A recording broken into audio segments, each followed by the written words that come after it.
Oke, untuk melepas headlamp New Megapro, yang harus dilakukan adalah mengendorkan baut yang kiri ini sama yang kanan. Yang kanan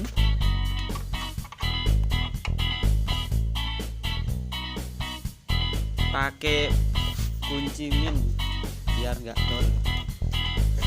Terus yang ini pakai obeng plus tapi yang panjang biar nggak gaduh. Sama ini. Terus yang terakhir baut yang ini nggak ada kaitannya nih. Ini langsung ke headlamp ini. Oke, kalau sudah terlepas tinggal diangkat saja. Langsung cek tutorialnya pada video berikut.